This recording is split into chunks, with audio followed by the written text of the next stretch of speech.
Tem um princípio que virou palavra mágica no direito brasileiro. Não sabe como fundamentar? Proporcionalidade. Quer afastar a lei que não gosta? Proporcionalidade. Quer decidir do jeito que já tinha decidido na própria cabeça? Proporcionalidade. Todo mundo cita, quase ninguém questiona, e é por isso que eu vou te dizer uma coisa desconfortável. Do jeito que a gente usa o princípio da proporcionalidade no direito brasileiro, isso vai corroer a nossa Constituição por dentro. E aí a pergunta que então eu faço para vocês é: a proporcionalidade está matando a Constituição? A gente vai falar sobre o lado A e o lado B, as críticas a um dos princípios mais citados no direito brasileiro, e isso vai te dar argumentos, vai te dar fundamento para se sair muito bem na prova, porque você vai saber o que ele é e vai saber também quais são as críticas relacionadas a ele. Agora vamos lá. Quando a gente fala de proporcionalidade, a primeira ideia que eu quero que você guarde na sua mente é: a proporcionalidade se apresenta como um limite dos limites. Quando o Estado restringe um direito, a própria restrição também tem limite. Então, um direito fundamental, ele, quando é restringido, imagina na sua liberdade de manifestação de pensamento. Ele pode ser restringido, ela pode ser restringida, essa liberdade, né? Só que a restrição a um direito, por sua vez, também deve respeitar limites. Você não pode restringir um direito para além do que é devido. E é aqui que entra a proporcionalidade como sendo o principal limite dos limites. Você bem conhece que a proporcionalidade tem três elementos: adequação, necessidade e proporcionalidade em sentido estrito. A adequação significa dizer que o meio é apto, é adequado para alcançar a finalidade pretendida. Necessidade significa que o meio é o meio menos oneroso, é o meio menos gravoso para alcançar essa finalidade. E a proporcionalidade em sentido estrito significa que o meio, ele, ou melhor, significa que as vantagens superam as desvantagens. Então nós temos aqui os três elementos tradicionais do princípio da proporcionalidade. É inclusive quem fala em 5 elementos, ou mude um pouco, mas a doutrina majoritária, dominante, fala em 3 elementos. Estão aqui os elementos. Como é que um princípio criado para limitar o poder do Estado virou o principal instrumento para ampliar o poder do Estado, especialmente do Estado juiz? Segura essa pergunta porque ela vai ser bastante importante. Aqui eu quero chamar a sua atenção para você entender quais são os elementos em tensão. De um lado, quando a gente abre o nosso repertório jurisprudencial, a proporcionalidade se apresenta em decisões em todos os ramos do direito. Você vê decisão sobre matéria tributária, eleitoral, processual, administrativa, constitucional. O princípio virou onipresente na jurisprudência brasileira. Esse princípio ele nasce na Prússia, né, antes da Alemanha, e tem como principal ponto de partida o direito administrativo, especialmente o poder de polícia. A lógica era: quando o Estado exerce o seu poder de polícia, ou seja, o poder de limitar a liberdade individual em favor da coletividade, esse Estado deveria agir de forma proporcional à necessidade, ou seja, para necessidades ou situações mais graves, uma intervenção mais grave; para necessidades ou objetivos menos graves, uma intervenção menos grave. Esse princípio ele evolui para além do direito administrativo, migrando para o direito constitucional. Paulo Bonavides, inclusive, chega a dizer que o princípio da proporcionalidade é uma das revoluções que aconteceram dentro do direito constitucional. Não é a única, mas uma das revoluções que aconteceram dentro do direito constitucional. Agora, antes de dizer por que esse princípio ele é perigoso, agora que eu contextualizei os elementos do princípio, contextualizei a origem dele, e eu estou falando para vocês que eu vou mostrar a crítica, antes disso eu preciso dizer por que ele é brilhante. O princípio da proporcionalidade é uma ideia brilhante, primeiro, porque ele controla o arbítrio. Uma lei formalmente perfeita pode ser materialmente abusiva, ou seja, você pode ter uma lei que foi elaborada por um processo legislativo adequado, foi aprovado pela maioria legislativa, mas o seu conteúdo ser um conteúdo que vai muito além do necessário, violando o que a gente chama de vedação de excesso. Então, o princípio da proporcionalidade, primeiro ponto, por que ele é brilhante? Porque ele controla o excesso, ele controla o arbítrio. Segundo motivo pelo qual ele é uma ideia brilhante, o princípio da proporcionalidade, ele confere, ele dá método à decisão. Alex chega a dizer que quanto maior a intervenção, maior o peso exigido do outro lado. Então, se o Estado ele vai intervir de forma mais intensa em determinado ponto, ele tem que mostrar a gravidade. Quanto maior a intervenção, maior a gravidade. Então, essa ideia de proporção entre a intervenção estatal e o fato é uma ideia fundamental, porque dá um método. Você tem que olhar a necessidade, a adequação, as vantagens, ou seja, a proporcionalidade em sentido estrito. Ok?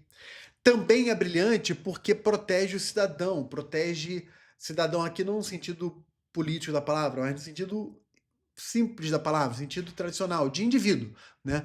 Ou seja, o princípio da proporcionalidade é um freio contra o excesso do Estado. Então, eu mostro aqui o brilhantismo do princípio para você entender por que ele alcançou o status que ele tem hoje. Porque ele é brilhante, porque ele tem características, ele estrutura a forma de pensar e tem uma finalidade que é brilhante. Agora, o método tem um buraco no meio. E por esse buraco passa quase tudo que hoje incomoda na justiça. Enquanto eu bebo aqui um gole d'água, aproveita, aperta o botão aí de curtir o vídeo.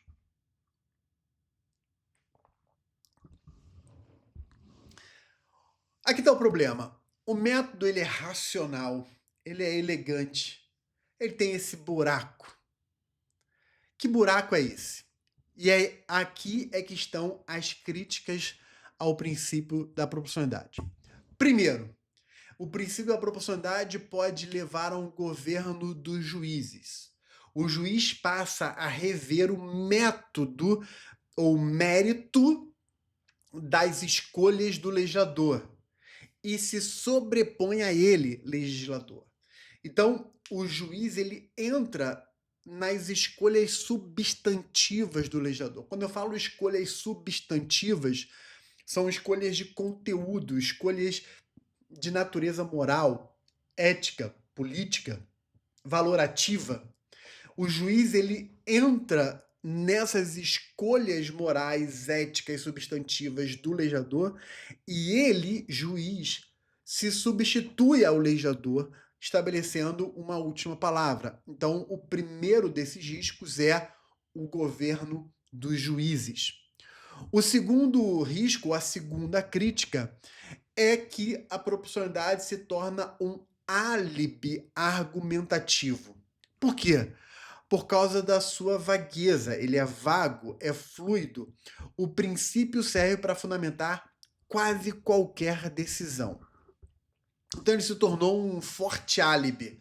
Por que não pode? Porque não é proporcional. Por que pode? Porque é proporcional.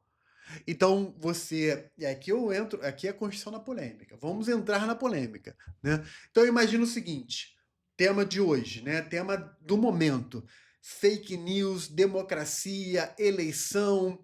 Você tem aqui esses debates, até que ponto a liberdade de manifestação de pensamento pode significar qualquer tipo de expressão de ideias. E aí você vai dizer o seguinte, olha, se uma manifestação de pensamento coloca em risco a democracia, então é proporcional limitar essa liberdade de manifestação de pensamento, porque a democracia é um valor que nós não podemos abrir mão. Caramba, só que quando você olha para o primeiro, A ideia de democracia é uma ideia que tem alguns elementos concretos, mas entra num espectro muito vago. O que é liberdade de manifestação de pensamento também é vago. Até que ponto eu posso, por exemplo, ofender alguém alegando manifestação de pensamento, ou ofender grupos alegando manifestação de pensamento, né?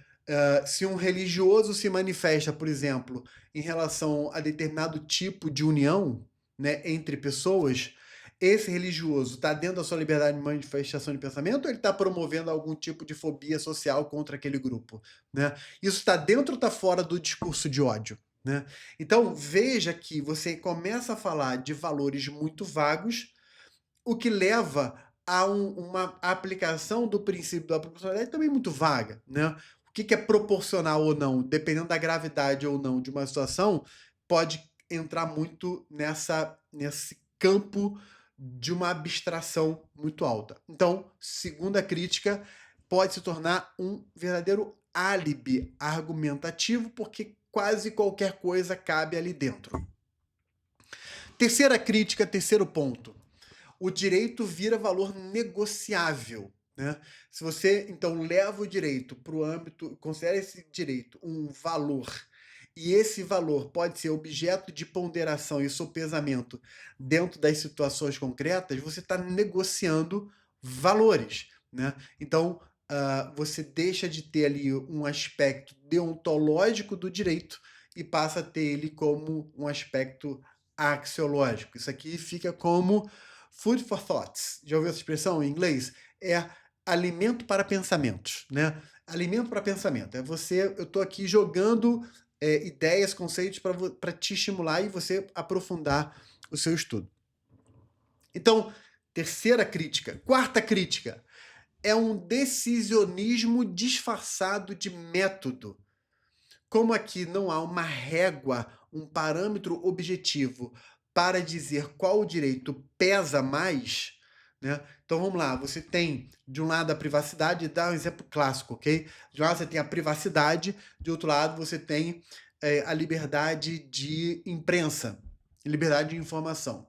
Então uma pessoa pública, né, muito conhecida, ela pratica algum ato e a imprensa vai lá e noticia. Até que ponto isso está dentro ou está fora da privacidade ou está dentro ou está fora da liberdade de imprensa? Qual é o limite entre uma coisa e outra?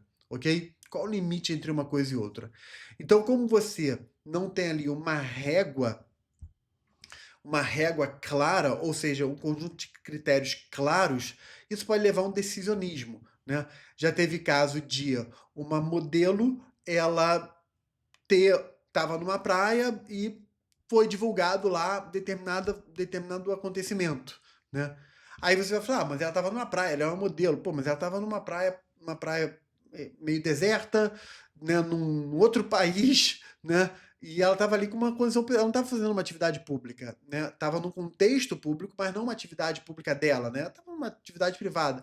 Deve ou não deve? Ela, na primeira instância, perdeu, na segunda instância, ganhou, exatamente para mostrar o quão grave isso é. Já teve um caso, por exemplo, de um torcedor saiu de um jogo de futebol porque o time dele tinha sido rebaixado e ele, triste demais, está ali na rua chorando. E aí o jornalista vai lá tirar foto, pá, do cara chorando, desolado. E no dia seguinte aparece a foto do cara na primeira capa do jornal, né, mostrando lá o sofrimento, para ilustrar o sofrimento dos torcedores naquele caso. E aí, como é que fica, né? Pô, professor, mas ele estava ali na rua. Tudo bem, ele estava na rua chorando dentro de um contexto em que vários torcedores estavam ali também sofrendo, né? Ele aceitou o risco de as pessoas daquela localidade verem? Aceitou. Agora, daí a imaginar que aquela imagem dele ia percorrer o Brasil inteiro, será que é razoável esperar isso? Será que é proporcional ou não? Né? Enfim, então olha o grau de decisionismo disfarçado de método. Uma quinta crítica é esse panprincipiologismo, né? Ou seja,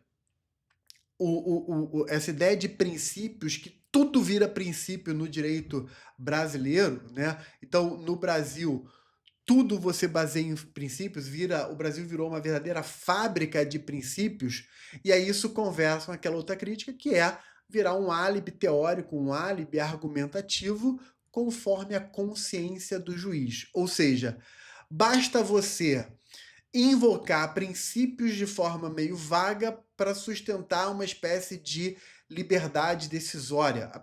Afinal de contas, você tem um belo argumento teórico, tem um belo álibi teórico. Um outro ponto é que a proporcionalidade nem sequer seria princípio, né? Humberto Ávila vai sustentar que a proporcionalidade é um postulado normativo aplicativo. Postulado normativo aplicativo é um tema bastante complexo, né? E eu vou tentar sintetizar aqui de forma muito simples para você. Postulado é uma estrutura formal de compreensão da realidade, é uma estrutura, um framework, ok? Normativo, porque é uma estrutura de compreensão de normas com a finalidade de aplicação dessas normas sobre outras normas ou em determinados contextos. Então, é um postulado normativo aplicativo que não se confunde com princípio, né? É uma outra crítica. Professor, eu quero entender melhor postulado normativo aplicativo. Então comenta aí, porque eu posso gravar um vídeo só sobre isso, porque é um tema extremamente complexo. E sétimo aqui, é uma faca de dois gumes, né? Porque a mesma lógica que contém o Estado também é usada para ampliar o poder punitivo do Estado, ou punitivismo do Estado. Porque eu posso usar a proporcionalidade para defender a democracia e, com isso, impor uma restrição, um conjunto de restrições muito severas sobre a liberdade de manifestação de pensamento. Então, aquilo que pode ter nascido com a finalidade de restringir o poder punitivo do Estado em favor da liberdade do indivíduo pode se tornar, na verdade, um álibi para o poder punitivo do Estado invadir a liberdade do indivíduo em favor de certos valores que o Estado defenda. Olha como a situação pode se inverter, ok? Então, é uma faca de dois gumes, porque pode cortar para um lado, mas também pode ir para o outro lado a favor do Estado. Então, a consequência que nós chegamos aqui é o seguinte: de limite dos limites, que seria a ideia original, há limites aos próprios direitos. Ou seja, o princípio que foi criado para proteger o direito passou a nivelá-lo e, talvez em alguns casos, até enfraquecer. Enquanto eu bebo mais um pouco de água, aproveita para comentar aí o que você está achando.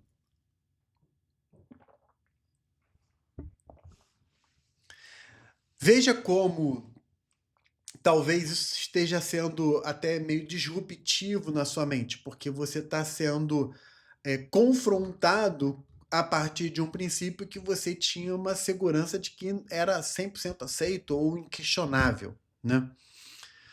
A insegurança que eu havia comentado, eu quero dar um destaque a isso, é decidir por princípio sem densificar é negativa de prestação jurisdicional. Você está se negando a fazer uma efetiva prestação jurisdicional, ainda que o juiz esteja decidindo com base apenas em princípios vagos. Ele tem de densificar, tem de minudenciar, ok? Tudo isso decorre dos argumentos anteriores.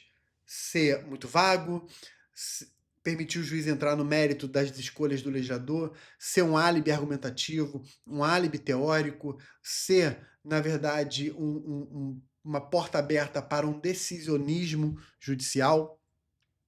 E aí tudo isso leva a uma insegurança. Porque se eu não sei muito bem para onde a coisa vai, porque, afinal de contas, cada caso pode ser completamente diferente, né, a partir desse decisionismo, isso vai gerar uma insegurança muito grande.